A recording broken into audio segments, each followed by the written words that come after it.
In the outskirts of a small town in rural Montana, USA, lies the ominous dark forest, a dense and mysterious expanse that few dare to explore. Deep within this forest, an ancient and virtually untouched cave, known as the Shadow Cavern, remains. Local legends and superstitions shroud the cave in mystery, yet no concrete evidence of danger has ever been found. However, the lack of proof has only served to fuel Emily Carter and her team of explorers' insatiable curiosity. Emily, a 28-year-old archaeologist, has always been fascinated by the unknown. Determined and adventurous, she constantly seeks out new challenges and discoveries. Her curiosity drives her, but she is also cautious, aware of the risks of exploring uncharted territories. Joining her is Michael, a seasoned 40-year-old geologist whose familiarity with rock formations and underground cavities makes him the team's natural leader. Sarah, a 32-year-old biologist, accompanies the group to study potential undiscovered subterranean ecosystems. David, a 35-year-old spelunker, is the most experienced in cave safety, while Jake, an enthusiastic 27-year-old photographer, documents the expedition with his infectious energy. The expedition's initial atmosphere is one of adventure and excitement. The Shadow Cavern, with its tales of mystery, is seen more as a fascinating challenge than a threat. The group, brimming with energy and camaraderie, shares laughter and stories as they prepare to enter the cave. They believe they are on the verge of a significant discovery, something that will etch their names in the annals of exploration. Emily and the others trek through the dense forest, following an old, worn trail that leads to the cave entrance. As they advance, the sunlight fades, filtered through the tree canopy, until near-complete darkness envelopes them. The sound of leaves crunching beneath their feet is the only noise that breaks the forest's oppressive silence. "This place is even more impressive than I imagined," comments Michael, examining the rock formations around the cave entrance. Sarah observes the unusual creeping plants growing near the cave opening. It's as if life here is different, adapted to something ancient. David, ever practical, begins distributing equipment and checking the flashlights. "We need to be careful. There are a lot of stories about this cave, but none have ever been confirmed." Emily feels a mix of excitement and a slight unease, a sensation she quickly dismisses as merely the result of the stories she's heard. Jake takes photos of the group at the cave entrance, capturing the moment before they all venture into the unknown. Upon entering the cave, they are greeted by a cold, dense air that smells of dampness and earth. The darkness is almost absolute, quickly swallowing the beam of light from their flashlights. The group moves forward, each with their own thoughts but all sharing the same irresistible curiosity to discover what lies hidden in the depths of this forgotten cave. As the group ventured deeper into the winding, narrow passages of the Shadow Cavern, the atmosphere around them began to shift almost imperceptibly. The initial excitement and enthusiasm that had filled the air at the start of their exploration slowly began to dissipate, replaced by a growing sense of unease. The rocky walls seemed to close in around them, creating the illusion that the cave was alive, breathing, and watching their every move with sinister intent.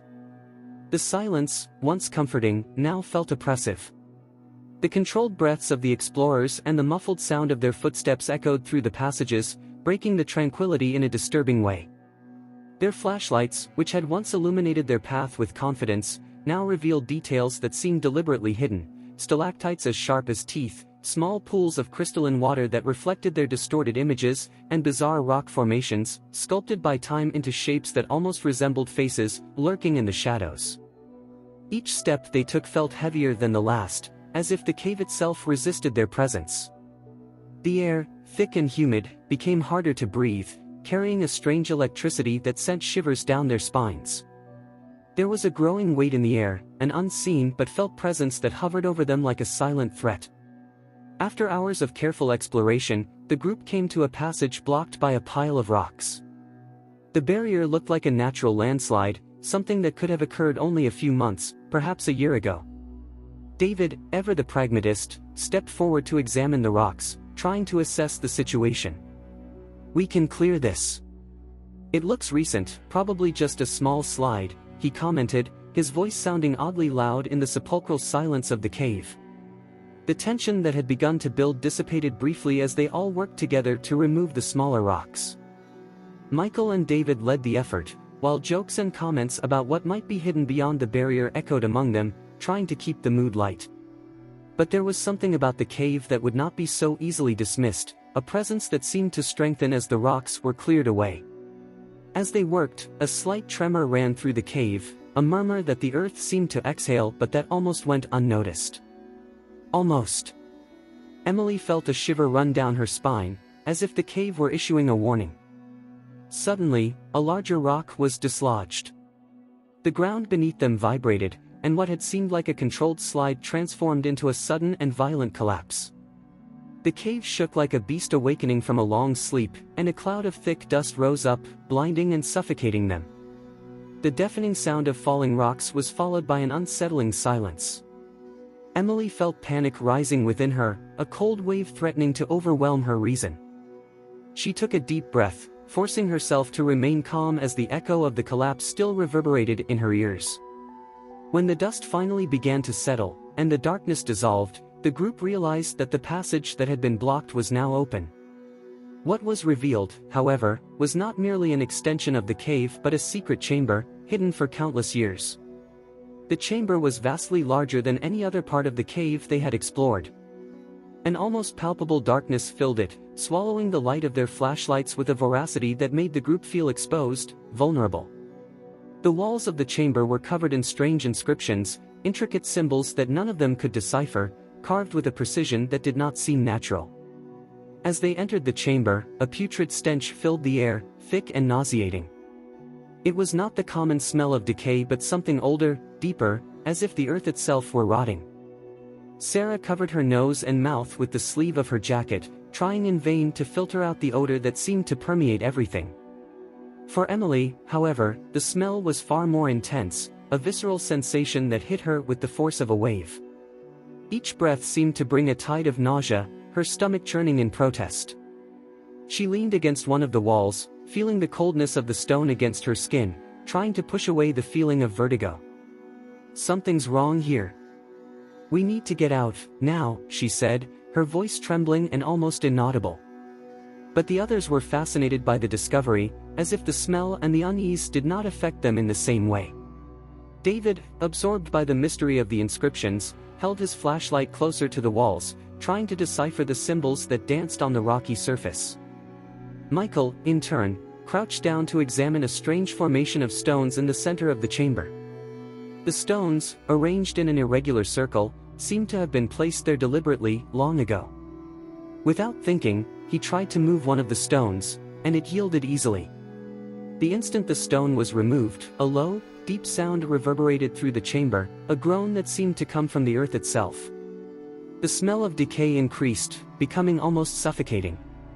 Emily, now pale and sweating cold, felt an uncontrollable urge to leave, as if something inside her were on high alert. "Guys, seriously, we need to get out of here," Emily insisted, her voice filled with panic that she could no longer hide.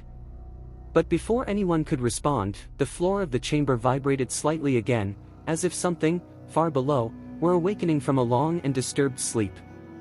Sarah, feeling the same tension that was now almost tangible, finally agreed. "Emily's right. Let's get out of here and come back tomorrow with more equipment. We need to document this properly." Reluctantly, the group began to retreat, still impressed by the discovery but now with a palpable unease. Emily, her heart racing and her mind filled with the irrational fear that was growing within her, led the retreat. As they exited the cave, the smell of decay seemed to follow them, permeating the air around them. After the terrifying discovery in the cave, Emily returned to the outside world carrying with her a growing sense of unease. What initially seemed like a simple discomfort soon transformed into a mounting panic. In the first few days, the signs were subtle. Emily noticed figures at the edges of her vision, shadows that moved quickly and disappeared when she tried to focus on them. At night, inexplicable sounds of heavy, irregular breathing disturbed her sleep, as if something invisible were breathing down her neck. The feeling of being watched, constant and unsettling, accompanied her every step, making her daily life a battleground against an enemy she couldn't see. Terror seeped into her routine. Emily began to notice a persistent smell of decay, a nauseating odor that seemed to follow her wherever she went. It was an unyielding scent, clinging to her belongings and the places she frequented, like an invisible presence that refused to be ignored. She tried to rationalize, believing it was just the result of stress or her recent traumatic experience. But reality soon became impossible to ignore. In moments of distraction, Emily would catch a glimpse of red eyes glowing in the shadows, a sinister gleam that made her freeze in fear. The sight was fleeting, but it was enough to intensify the fear that already consumed her. She began to question her sanity, fear and anguish overwhelming her. Desperate, Emily tried to share her experiences with friends and family, but she was met with skepticism and concern. No one else seemed to perceive the creature or the fear she felt. The people around her believed that the stress of the exploration and the trauma of the discovery were affecting her judgment. She was seen as someone who couldn't cope with reality, and her pleas for help were ignored or dismissed as mere symptoms of an overwrought mind.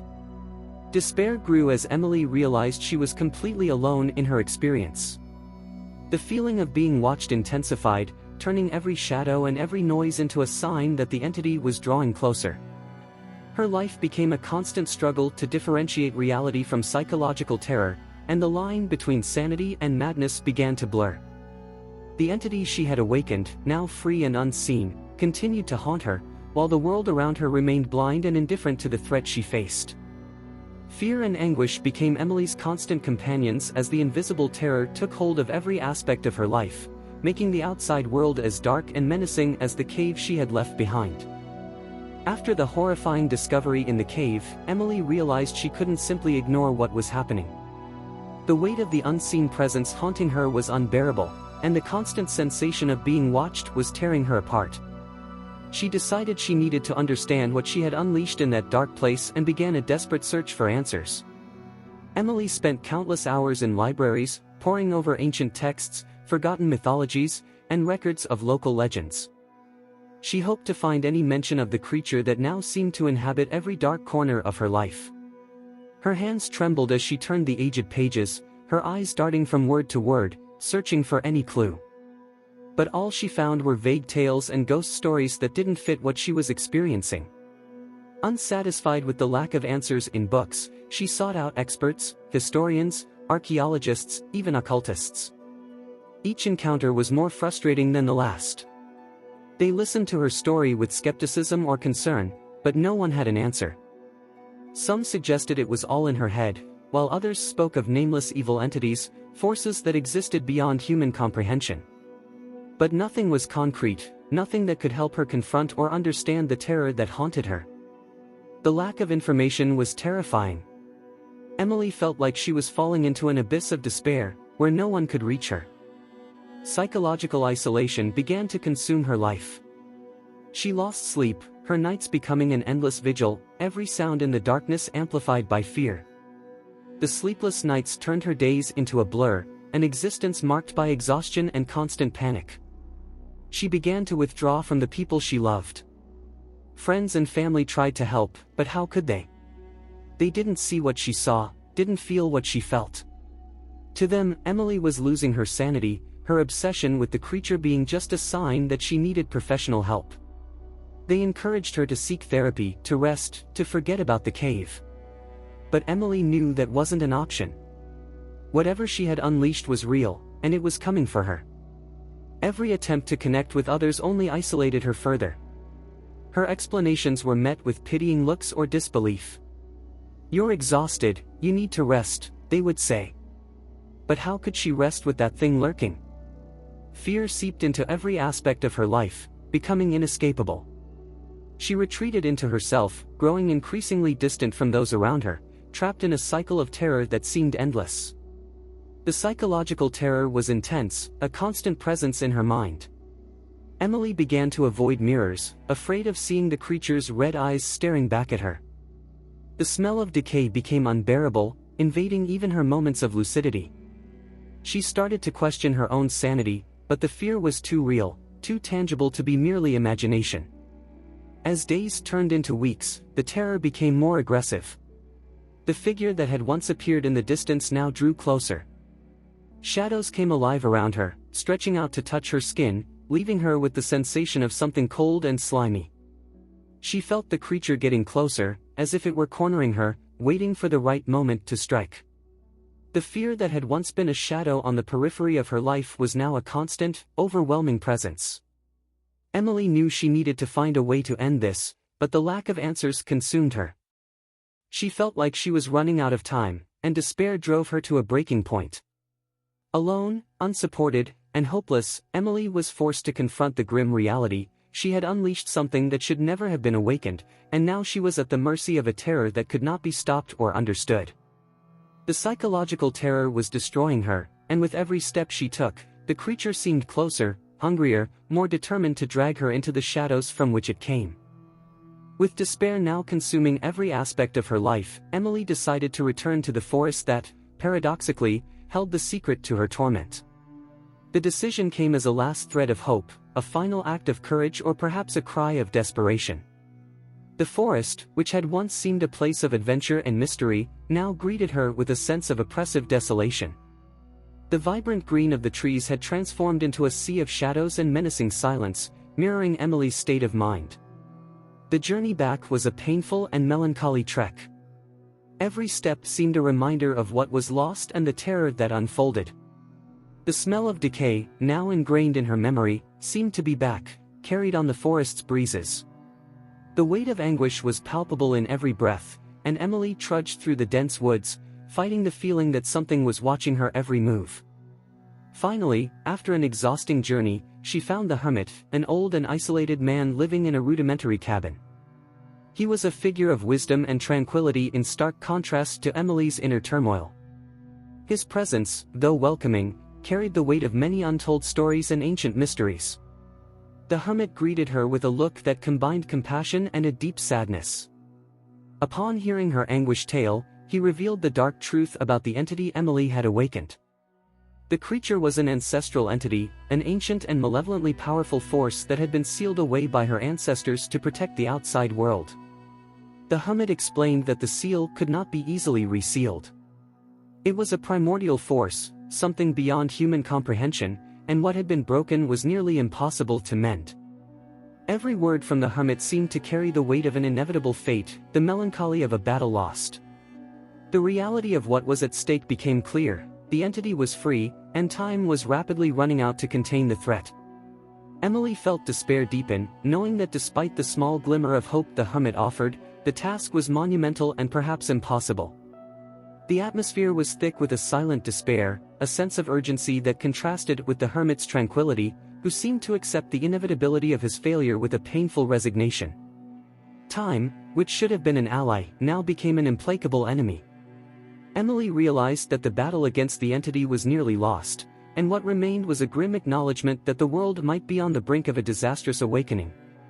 As the hermit spoke, the air around them seemed to thicken with a palpable sadness, mirroring the despair Emily felt. The old sage's words sounded like a lament, a somber recognition that hope was fading and that the solution against the entity might already be lost. In the shadow cavern, Emily and the hermit finally prepared for their desperate attempt to seal the entity lurking in the shadows. With time running out and fear mounting, they worked frantically to recreate the seal that could once again imprison the creature. The old hermit and Emily moved with a desperate urgency. The hermit drew ancient symbols on the cavern floor, using a mixture of herbs and powder, his hands trembling as he traced the contours of the ancestral runes. Emily watched intently, her heart pounding, her hands slick with cold sweat. The air was thick, saturated with the nauseating stench of decay that seemed to have grown even stronger since they had entered the cave. They began the ritual with whispered words in a forgotten tongue, a language that seemed to vibrate with the power of ages. The atmosphere became almost tangible, the shadows in the cave writhing uneasily, as if they were alive, watching their every move.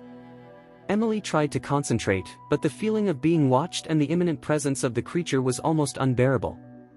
As the ritual progressed towards its crucial moment, the environment transformed into an absolute nightmare. A sudden tremor ran through the cavern floor, and the air became thick and cold. The smell of decay was overwhelming, a mixture of rot and filth that made Emily feel like vomiting. The sound of heavy breathing filled the chamber, echoing in every corner, as if multiple lungs were all inhaling and exhaling in unison. The shadows seemed to come alive, stretching and contorting on the walls, creating grotesque and deformed shapes. Emily felt a deep chill, a growing despair that paralyzed her. She looked around, trying to identify the source of the sounds, but all was a mass of darkness and chaos. The hermit continued with the ritual, his words charged with a desperate urgency. But it was too late. A guttural scream, a sound that seemed to come from the depths of the earth itself, reverberated through the cavern. The shadows thrashed violently, and an invisible and overwhelming force erupted in the center of the chamber. The creature appeared, emerging from the shadows with a low, menacing growl. Its red eyes glowed like embers, shining with an intensity that seemed to consume all the light around it. Emily tried to move, but the paralysis of fear held her in place. The floor seemed to tremble beneath her feet, and the creature's pressure was almost physical, an implacable force that enveloped her. The hermit tried to continue the ritual, but the runes began to disintegrate, the symbols dissolving into a dark mist that spread through the chamber. The ritual was crumbling, and the creature advanced. In the final moment, Emily saw the creature approaching, its red eyes glowing with an evil gleam. The sight was terrifying, a being of pure darkness and malice, whose shadows seemed to writhe and extend to engulf everything around it. The atmosphere was suffocating, the fear and panic intensifying with every second. With a final scream of terror, Emily was seized by the creature. Darkness closed in around her, swallowing her in a wave of decay and shadows. She felt a searing pain, and the smell was unbearable, as if she were being buried alive. The creature's red eyes were the last thing she saw, glowing with an ancient evil, before she was dragged into the darkness. The hermit, struggling to stay upright amidst the chaos, witnessed the tragedy. He was forced to flee, the ritual failing miserably. As he escaped into the forest, his heart was heavy with the knowledge that the creature was free, and now, with its seal broken, it could attack anyone. The terror that Emily had suffered was now unleashed, a threat that could not be contained. As he distanced himself from the cave, the darkness of the forest seemed to close in around him, as if the world itself were suffocating under the shadow of the newly released creature. Emily's despair echoed in his thoughts, a grim reminder that the evil that had been awakened was now at large, a constant threat that could consume them all. The outside world was now in danger, and the hermit carried the burden of failure and the terror that the cave had unleashed. After the horrifying conclusion in the shadow cavern, the hermit found himself alone in the forest. What had once been a vibrant and mysterious place now seemed a scene of desolation and defeat. The trees, now silenced by the night, cast shadows that seemed to stretch endlessly, as if the environment itself were mourning the tragedy that had occurred. With heavy steps, the hermit walked through the forest, his mind consumed by dark and heavy thoughts. Every sound of the night, the rustling of leaves, the distant hoot of a night owl, was amplified in his mind as a constant echo of his failure. The ritual he had attempted to reseal the ancient entity had been a failure, and the creature was now free to spread its terror across the world. The hermit sat on a fallen log, fatigue and sadness mingling in his expression. He watched the pale moonlight filter through the trees, a light that seemed cold and distant.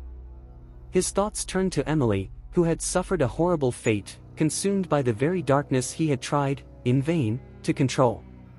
The pain of her loss and the guilt of failing to save her weighed heavily upon him. He tried to recall the teachings of his ancestors, the words he had used in the ritual, and the steps he should have taken. Each fragment of memory felt like torture, a constant reminder of what had been lost. The old man knew that the creature he had tried to seal was a force of pure evil, an entity that transcended human understanding and that, now free, could bring even greater despair to the world. As the hermit walked alone through the forest, his mind was consumed by melancholy and despair. He knew that the creature, now free, could roam the earth, spreading the fear and destruction he had tried, in vain, to prevent. The world might be on the brink of an unimaginable nightmare, and he, powerless, saw himself as a failed guardian whose attempt to protect humanity had resulted only in more suffering.